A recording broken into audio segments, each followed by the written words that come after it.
So guys, panibagong uh, tutorial guys. So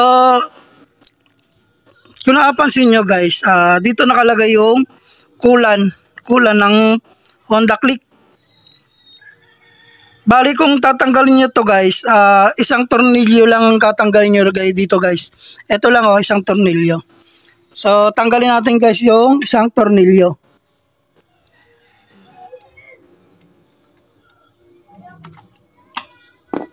Ito lang guys, isang tornilyo. Yan. Tapos, may clip yan dito sa may taas guys. Ang gagawin nyo, pababa ang hila. Pababa ang hila. Kasi nakaklip yan pataas. Yan. So, ayan guys. So, para hindi siya mabasag. Kasi nababasag yung mga clip guys pag mali yung pagtanggal. Ayan guys, kung makikita mo may clip yan na naka-arrow pataas.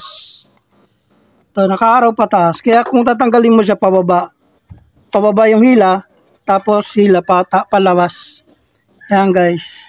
So isa lang naman yung clip niya guys.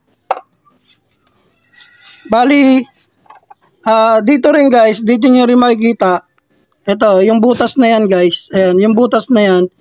Diyan nyo rin makikita kung mapaubos na yung ano nyo, yung kulan nyo. Ito kasi reserva lang to guys, reserva. May nakalagay dito guys din na upper and lower. Upper and lower. So, kung maglalagay ka rito ng kulan guys, dapat yung kulan nyo na dito sa taas. So, yung sa akin kasi nandito sa may guhit ng upper. So, pag bumawas na yan na guys ng dito sa may lower, so mas maigi na guys na dagdagan nyo na lang kasi ito yung nagpapalamig sa makina. Bali kasi liquid na siya guys, liquid na kasi yung Honda Click.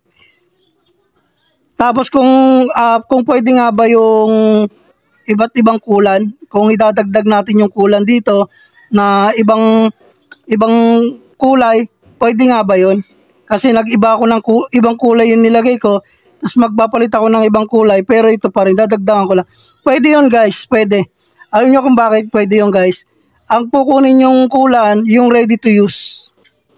Ready to use na kulan. Yun yung pwede na ihalo lang dito guys. Yung ready to use kasi yung iba kasi nagpipermi sa isang kulan, yun lang yung kulan nila, isang kulay. Kasi yun lang din yung alam nila, pero hindi nila alam na pwedeng ihalo yung ibang kulay. Pero dapat ang nakalagay dun sa kulan, ready to use.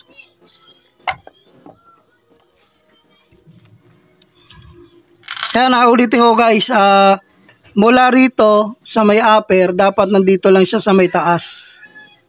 Yung sa akin kasi bawas na to guys. Bali, magdadagdag ako dito sa taas, ito sa may taas niya. Dadagdagan ko siya ng konti para magapan ko na rin kasi in case na maubos to guys. So, ito na lang yung magsi-circulate. Kasi ito, extra. Pag naubos to guys, wala na. Ito na lang yung mayroong laman.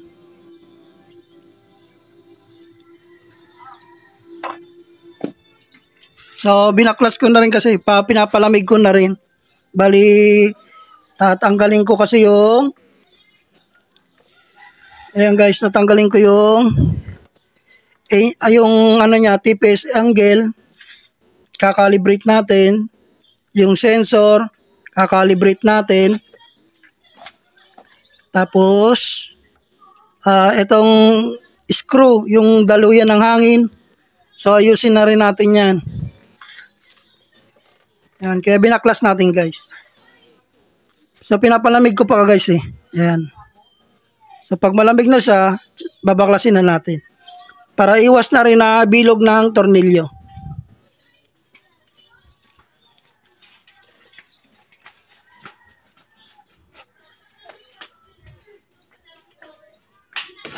So, ito talaga guys, gumagalaw talaga to guys. Ayan.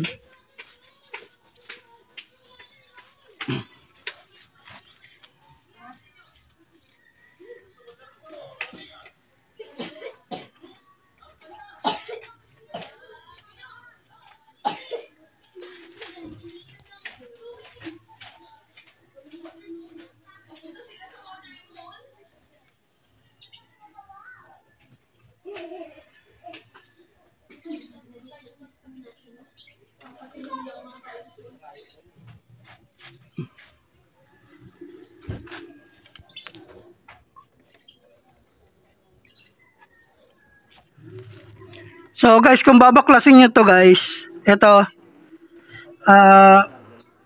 hindi to iniikot guys, hinihila lang to pataas.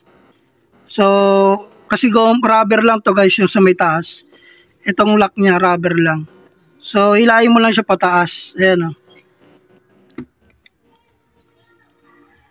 Hilahin mo lang siya pataas guys. So, hindi siya na iniikot. Ayan, rubber lang kasi to. So, kung magbabalik ka nito, ayan, rubber lang guys. Kung magbabalik ka nito, ganun lang din. Ay, ano mo lang, diin mo lang. Ayan, diin mo lang guys.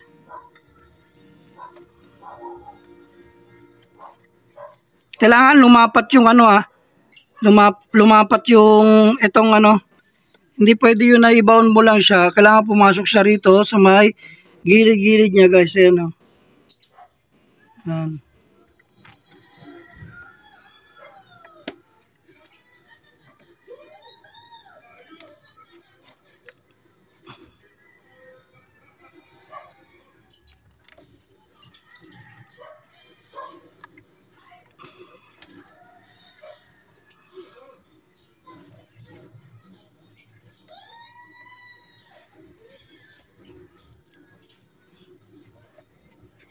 So dapat walang papasok na tubig yan. Kung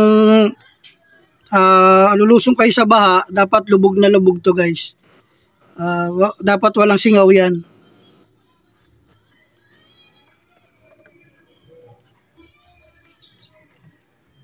So ulitin ko guys, pwede nyo lang ilagay dito yung nakalagay na ready to use. So kung ang nilagay mo rito kulay green, tapos bibili ka ng ibang kulan, yung dapat ang kulan na ilalagay mo nakalagay doon sa ano na yon, nakalagay, nakasulat doon na ready to use.